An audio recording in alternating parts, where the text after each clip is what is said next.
ชอบที่สุดเหรอของผมแบ่ง2 พาร์ทละกันพาร์ทครอบครัวพาร์ทความรักทางด้านครอบครัวผมมันเป็นซีนที่ไม่มีอะไรเลยครับมันเป็นซีนที่ไม่มีอะไรเลยจริงๆแต่ความรู้สึกข้างในผมผมกลายเป็นเอาตัวเองมารู้สึกแทนที่จะเอานายมารู้สึกคือผมได้เดินเข้าไปที่โต๊ะอาหารเราได้เห็นภาพคุณพ่อกับคุณแม่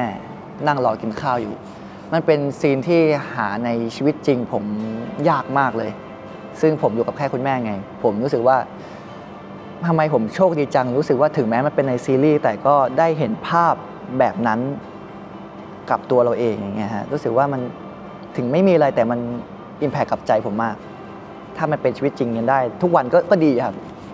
แล้วก็ส่วนเรื่องความรักเหรอผมเป็นคนที่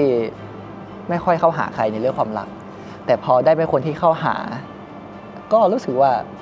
จริงๆมันก็ดีไปอีกแบบนะให้เขารู้ไปเลยว่าก็ชอบเราอย่างซีนที่แบบว่าไนท์ตามจีบมาเรื่อยๆทั้งที่เป็นคนที่แบบว่าไม่คาแรคเตอร์ไม่ควรจะเข้าไปจีบด้วยซ้ำอาจจะแบบนิ่งๆพอกลายเป็นไนท์เข้าไปจีบมันรู้สึกว่าทำไมไนท์ไม่ใช่ไนท์แล้ววะไนท์ไม่ใช่แบบที่ทุกคนคิดอะไรอย่างเงี้ยมันก็ถามว่าการเก็บทรงมันก็มีเก็บทรงบ้างแหละแต่พอนึกถึงความเป็นจริงพอเราได้เจอคนที่เราชอบจริงๆมันน่าจะพาตัวตนได้แท้จริงของเราออกมาให้เขาได้เห็นครับผมคงจะเป็นมองว่าฉากละครและการซ้อมละครเพราะว่าคือส่วนตัวผมเองไม่เคยที่จะแบบสนใจทางด้านละครเวทีหรืออะไรอย่างนี้เลยพอผมได้ลองอ่านบทปุ๊บเราจะต้องมีซ้อมละครนะต้องมีทำอย่างนู้นอย่างนี้นะทำให้เราเหมือนแบบไปทำกันบ้านขึ้นก็ไปเรียนซ้อมละครเพิ่มขึ้นอย่างเช่นท่าที่ผมต้องใช้นะครับมันต้องใช้ผ้าในการโบกสะบัดเพื่อเต้นรำทางพี่เขตแม่แนทก็ไปพาไปเรียนหรือไปอะไรอย่างเงี้ยเลยทำให้เรารู้สึกว่าจริงๆแล้วการละครเวทีอะไรอย่างเงี้ยก็น่าสนใจเหมือนกันนะถ่ายทำแล้วชอบที่สุดเหรอผมว่าฉากที่ผมอยู่ในคอนโดของตัวเองแล้วก็เป็นฉากที่แบบว่าผมมาทำอาหารให้กันแล้วก็แบบว่าผมก็หันมาแล้วก็บอกว่าเป็นไงเห็นผมแล้วเป็นไงเห็นข้างหลังแล้วชอบเลยไหมล่ะอะไรอย่างเงี้ยอยากให้ไปดูรับรองว่าคู่นี้น่ารักมากถ้าสำหรับผมที่รู้สึกว่ามันท้าทายที่สุดหรือว่ารู้สึกว่ามันน่าจดจำที่สุดก็คงเป็นซีนที่เข้ากับแม่เปอร์เนี่ยแหละครับคือมันเป็นซีนที่ผมต้องรู้สึกผิดมากๆที่ทำให้เปอร์เข้าโรงพยาบาลครับแล้วก็มันเป็นซีนที่แม่ไม่ยอมรับในตัวผมในซีนนั้นมันก็กระทบจิตใจแล้วก็แต่สิ่งที่ผมต้องเก็บกั้นมันก็คือความรักที่ผมมีให้เปอร์ฮะว่าไม่ว่าเขาจะมองผมยังไงหรือว่าไม่ยอมรับในตัวผมเท่าไหร่แต่สุดท้ายผมก็ต้องทำให้เขายอมรับผมให้ได้ครับก็เป็นซีนที่ผมรู้สึกว่ามันดีครับแล้วก็อยากให้ทุกคนติดตามครับฉากที่ชอบที่สุดเหรอครับ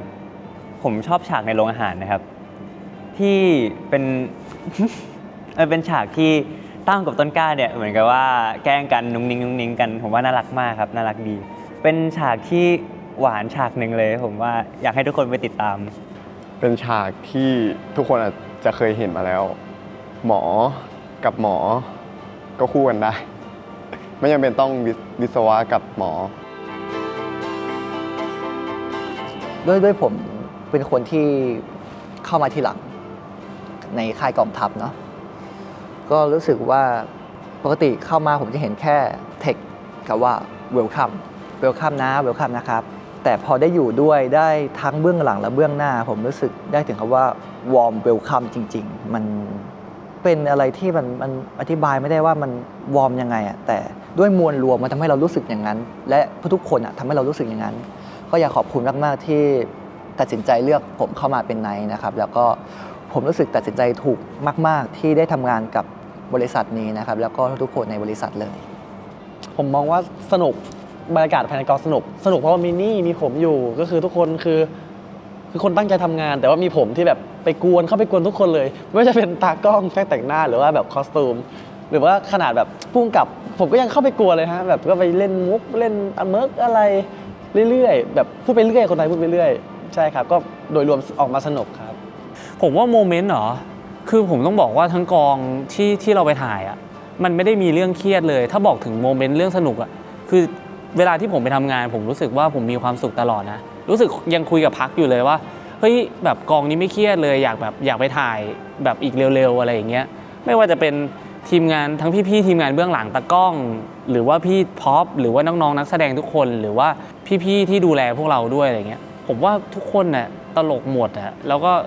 มีความสุขหมดผมว่าแฮปปี้หมดไม่รู้จะบอกโมเมนต์ไหนเพราะว่ามันก็มีความสุขอยู่แล้ว คือบรรยากาศในกองมันสนุกมากๆ เพราะว่าเราก็ถ่ายกันทั้ง 6 ตัวหลักเนอะแบบว่ามีทั้งโอ้โหทุกคนเลยนะครับ แล้วก็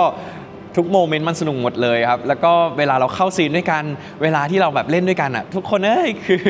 เรามองตารู้ใจกันแล้วเรามาแซวกันหลังไมค์แล้วแบบเฮ้ยคิดเหมือนกันป่ะคิดเหมือนกันเฮ้ยแบบว่ารู้สึกเหมือนกันไหมรู้สึกเหมือนกัน เวลาผมเจ็บทุกคนก็จะแบบเฮ้ยเจ็บไหมอ่ะแบบเฮ้ยมันเป็นอะไรที่อบอุ่นมากครับแล้วก็ผมเชื่อว่าซีรีส์มันจะแสดงถึงความอบอุ่นความโรแมนติกความคอมเมดี้ความดราม่าทุกอย่างมันอยู่ในนี้หมดเลยแล้วขนาดถ่ายผมยังแบบรู้สึกขนาดนี้เลยผมก็อยากให้ทุกคนรอติดตามครับตอนนี้ EP 0แล้วอาทิตย์หน้าครับผมเราจะได้รับชม EP 1แล้วรอติดตามได้เลยผมหวังว่าทุกคนจะไม่ผิดหวังนะครับ เอาไงดีอ่ะมันน่ารักทุกโมเมนต์เลย แต่ว่าคือผมชอบเวลาที่ผมแต่งหน้าแล้วก็ทำผมใช่ไหมแล้วเขาจะเมาส์กันมันนอกจากน่ารักมันยังขำด้วยครับ ก็ทุกคนก็ดูแลผมอย่างดีครับเวลาถามเรื่องในการแสดงหรือว่าถามเรื่องนอกการแสดงอะไรเงี้ยพี่เขาก็จะมีแบบให้คำปรึกษามาทุกคนเลยครับไม่ว่าจะเป็นพี่พักพี่ม่อนพี่หลงลี่อาร์มแล้วก็พี่คิดม่อนนะครับ น่ารักทุกคนเลยฮะแบบว่าเหมือนมีฟู้ดซัพพอร์ตแบบของแต่ละคนมาอย่างเงี้ยทุกคนก็แชร์ก็แบ่งให้กิน เวลาต่อบทหรือว่าอะไรเงี้ยเราก็สามารถแบบให้พี่ๆหรือว่าน้องๆหรือว่าคนในกองอ่ะเข้ามาช่วยได้ ชอบอันนี้เลยกัน มันเป็นการที่ไนท์อยากแตะเนื้อต้องตัวเขาอยากแต่หมอไม้บอกว่าจะทำอะไรต้องขออนุญาตก่อนไอ้นี่ขอจับมือได้ไหมเขายังไม่อนุญาตนะจับไปแล้วแปลว่าได้เขาไม่อะไรสักพักขอจูบได้ไหมเขาก็ก็ได้ก็แบบก็เป็นการไม่ล้ำเส้นกันมากเกินไปเป็นการขออนุญาตก่อนก็เป็นการจีบแบบมีมารยาทนะครับ เอางี้ต้องถามก่อนว่าในซีรีส์หรือว่าชีวิตจริงครับเพราะถ้าจีบในซีรีส์อ่ะจะเป็นของทางพี่ไนท์หรือพี่หลงมากกว่าที่เป็นแบบตามไม้นะจีบไม้ตื้อไม้อะไรอย่างงี้ แต่ถ้าชีวิตจริงมันก็มีผมก็อาจจะเล่นมุกบ้าง ต้นไม้ต้นเก่า ผมตัดทิ้งไปแล้วนะครับเพราะว่าผมพร้อมเริ่มต้นใหม่กับพี่แล้วนะได้ไหมอ่ะโอเคสวัสดี ผมชอบคำพูดหนึ่งอ่ะผมชอบพูดว่าแบบว่าหมอไม่รักผมเหรอหมอไม่รักผมแล้วเหรออะไรอย่างเงี้ยแต่มันเป็นแบบแนวอ้อนนะแบบหมอไม่รักผมแล้วเหรอ ด้วยความว่าเปอร์อ่ะเขาก็จะมีมุมที่อย่างบอกว่าแข็งนอก แต่ก็มีมุมที่มันอ่อนในเมื่อเขาเจอกับคนที่เขารู้สึกว่ามันเป็นคอมฟอร์ตโซนของเขาอะไรเงี้ยคำพูดที่ผมพูดบ่อยหรือว่าคำพูดที่ผมจะพูดนะครับก็ถ้ามึงคิดจะเล่นๆน่ะมึงอย่ามาจีบกูเลยเพราะกูไม่ชอบคนเล่นๆว่ะคำนี้ผมว่าน่าจะเป็นคำที่ผมพูดกับเปอร์นะฮะก็อย่าคิดมาเล่นกับผมนะครับ ถ้าที่ผมชอบนะผมชอบหมอก็ต้องคู่กับวินว่าดิวะแล้วต้นกล้าจะบอกว่าหมอก็คู่กับป๋องได้นะเว้ยอะไรประมาณนั้น ซีนที่กินข้าวก็ประมาณว่าแบบเฮ้ยมึงแย่งไข่กูอะไรอย่างเงี้ยแล้วแบบซื้อไข่ให้กัน อะไรอย่างเงี้ยมันเป็นคอมเมดี้นิดนึงอ่ะมันตลกอ่ะชอบ การเตรียมตัวของผมนะครับก่อนเข้าฉากที่แน่ๆก็ต้องอ่านบทให้เป๊ะครับแล้วก็ปรับเปลี่ยนคำพูดให้เป็นคำพูดของเราให้มากที่สุด แล้วก็พอถึงก่อนจะเข้าฉากจริงๆเนี่ยสิ่งที่ผมทำเลยก็คือทิ้งทุกอย่างทิ้งไปเลยทิ้งให้หมดแล้วก็อะไรจะเกิดขึ้นในซีนก็ให้มันเกิดครับผมเชื่อว่าคนดูน่าจะชอบเมจิกโมเมนต์มากกว่าสิ่งที่เราเซตขึ้นมาให้คนดูอยากเห็นครับ ส่วนการเตรียมตัวก่อนเข้าฉากเหมือนผมก็จะแบบเรียกว่าอะไรดีเรียกว่าทำสมาธิก่อนเข้าฉากแล้วกันก็คือในช่วงของการพักเบรกก่อนจะเข้าฉากอย่างเงี้ยผมก็จะแบบฟิลมาทำการบ้านแหละมาอ่านบทมาดูนู่นนี่นั่นต่อบทกับพี่ๆสมมติได้เข้ากับพี่หลงก็อาจจะต่อบทกับพี่หลงส่วนพอถึงหน้าซีนหน้าเซตปุ๊บผมก็จะแบบ คือหายใจเข้าออกช้าๆเพื่อปรับระบบการเดินหายใจใหม่ให้มันแบบสมูทมากขึ้นแล้วก็เข้าฉากครับ ผมเหรอ นั่งสมาธิก่อน นั่งสมาธิไหมไม่นั่งนะ เตรียมตัวของช่างฉากผมว่าอยู่กับตัวเองให้มากที่สุด แล้วก็ผ่อนคลาย แล้วก็วอร์มปากเยอะๆทำสมาธิให้ตัวเองมากๆสำหรับผมนะ ผมว่าน่าจะเป็นการทำกันบ้านครับ ซึ่งอันนี้พุ่มกับพ่อเขตของเรานะครับ ก็น่าจะบรีฟเราอย่างดีละอย่างแรกเลยผมก็ต้องอ่านก่อนว่าซีนข้างหน้าเกิดอะไรขึ้นก่อนนะครับ แล้วก็หลังจากนั้นเกิดอะไรเพื่อให้มันเป็นความต่ออารมณ์ แล้วก็เราจะได้รู้ว่าเฮ้ยมันเกิดอะไรขึ้นบ้างอะไรครับ สิ่งที่ทำกันบ้านหลักๆ ก็จะเป็นเรื่องนี้ แล้วก็พวก characters อะไรอย่างนี้ก็พยายามเรียนรู้จากการถ่ายในซีนแรก Q2 Q3 ไปเรื่อยๆครับก็พยายามเข้าใจตัวละครมากๆว่าเขาพูดแบบนี้เพราะอะไรทำไมถึงเขาต้องพูดแบบนี้เขารู้สึกอะไรเขากำลังคิดอะไรอยู่ครับก็นั่นแหละครับการบ้านที่ผมต้องทำครับผม